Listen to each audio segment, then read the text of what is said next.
So I renamed the tool Focus. That's a great word. Right. So here's the premise. Here's Right. the problem. Here's a problem we all have. And especially if, as a leader, as a business owner, as an organizational person, kind of charging forward, saying, "Here, let's all go there." There's something you're trying to get done. There's something we are trying to accomplish. So you start with that and say, "All right, what is this big thing we're trying to do? What is this big vision?" With Steve Jobs, like, "Hey, we want to put out this iPod," you know, and he was really good at focusing. He focused like a laser beam on the thing they were trying to get done. It's almost kind of like a dog grabbing onto something Man, and letting he go. he was tenacious, for sure. Focus is a great, and that was one of his qualities. All right, now, because of his focus, he ignored everything else, including his kids and other stuff in his license plate. Showering. But, yeah, because he's like, whatever, it doesn't matter. Now that's focus over the top, Right. I'd say out of balance. But anyway, Yeah. so our problem is we tend, if we have this thing we're trying to get done. So for him it was iPod. iPod was a game changer for Apple, major game changer, and he focused on it. And so if you say, all right, we're going to put out this little gizmo that has this stuff on it. Okay, cool. That's our vision. Great. That's where we're headed. Great. Now you say, well, what are all the things you're doing right now?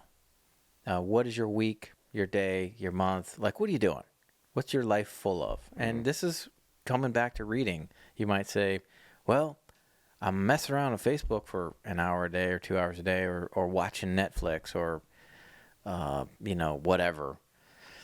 Okay, so you'd write that down. Like, here's all the stuff you're doing. So you start off with this big vision. Like, where are you trying to go? What's your goal? What's your big goal here? And it could be, hey, my goal is to build this edition, or my goal is to, I don't know, save such and such a money in my retirement account, or my goal is to get this division of our business profitable, or my goal is to open up that new market for our business, or our goal is to take this entirely new product to market, or my goal is to grow the business from 10 people to 40 people, from 1 million to 10 million or something, and have a 10% profit, whatever. Okay, great. So you got to start with that. All right, the end in mind. Then you say, all right, what are you doing right now? What's all the stuff you're doing? Well, I watch YouTube. I goof around on the internet. I mow the lawn. I hang out with my kids. I go to church sometimes. And you just list all the stuff you do. And you just you're taking a very broad-brushed inventory of your life schedule. Really, it's around time. Specifically. Right. And you could also insert here some of the other juice. So you might say, well, what am I spending my money on? What am I spending my time on? What am I spending my energy on? What am I spending my talent on? What am I spending my people on? So you got people in your life. Well, you got people that can help with this or help with that, or that are supporting you here and there, or that you lead and manage and dispatch on things. Okay, so what am I spending those on? Okay. So you just kind of come up with a broad, one pager, fill a page with, all right, here's what all my stuff is I'm doing. And I've got that goal over there, and here's all this stuff here. Okay. So now you take all that stuff, and it takes a couple hours. I have a hard time doing this part of the exercise. I think it's a great exercise. I just can't seem to, I have a hard time actually doing it because of the way my brain works. So, But you'll make other people do it. And other people would do it really well. Yeah. I just have a hard time taking inventory, I guess, and making lists. Yeah. Yeah. You know what I'm saying? I'm just not very listy. I don't know. Yeah, I've noticed that. No, I am listy in a way where I'm like, oh, there's all these things we got to do, blah, blah, blah, and I can see it strategically. Yeah.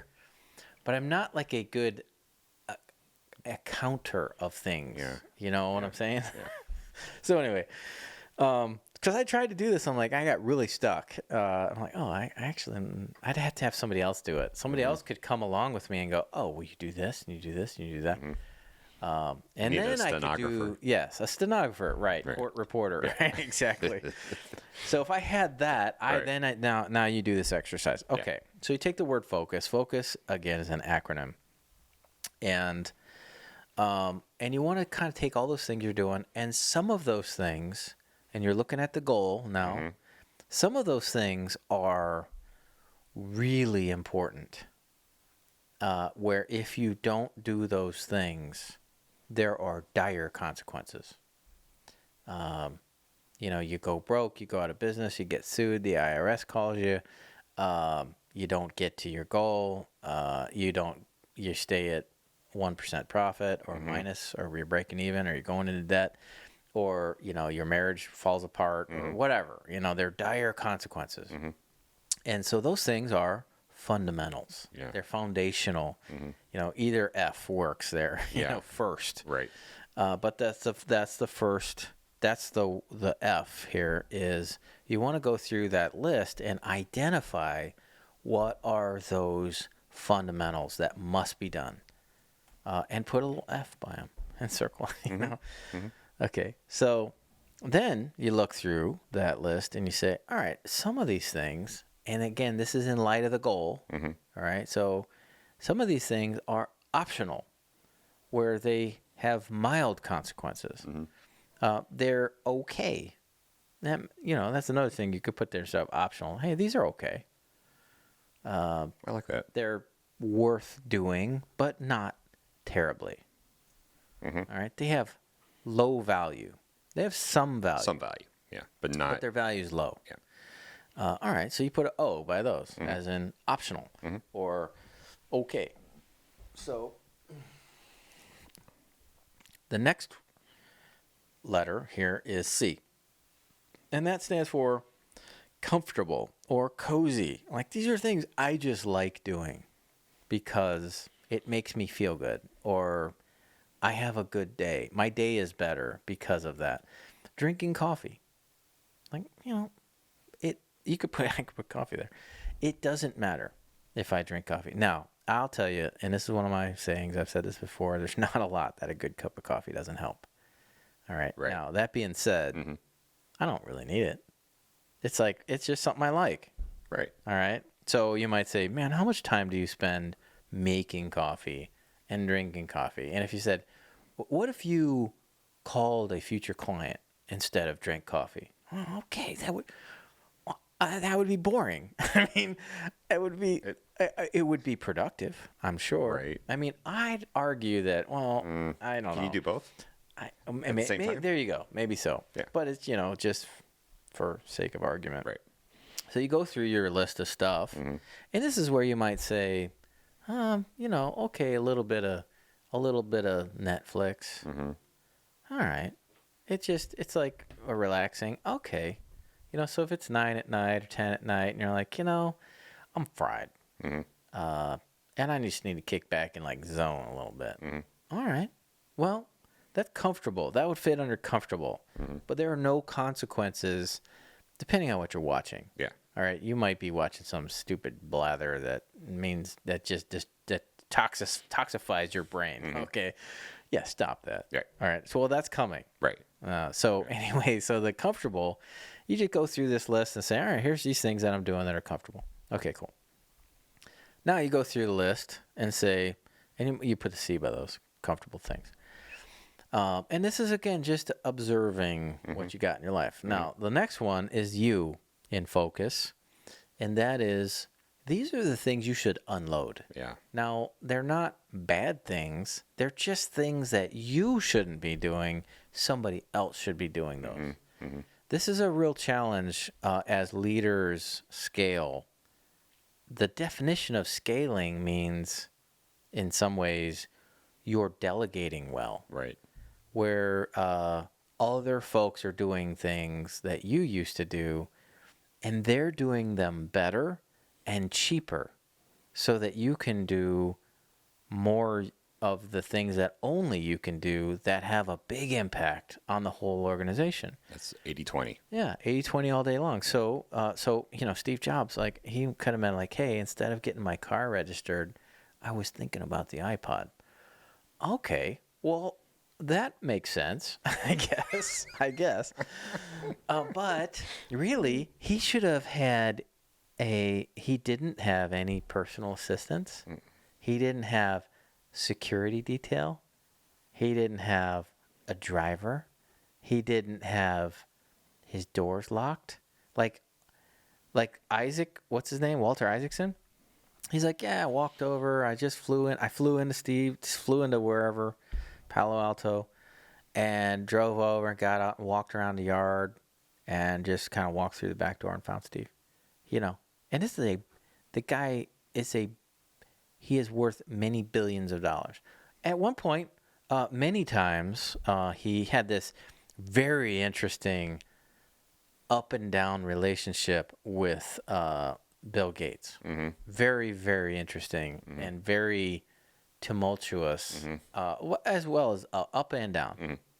And there was this really beautiful situation where Bill Gates, as Steve was dying, he was like on his deathbed in his living room, basically, or bedroom.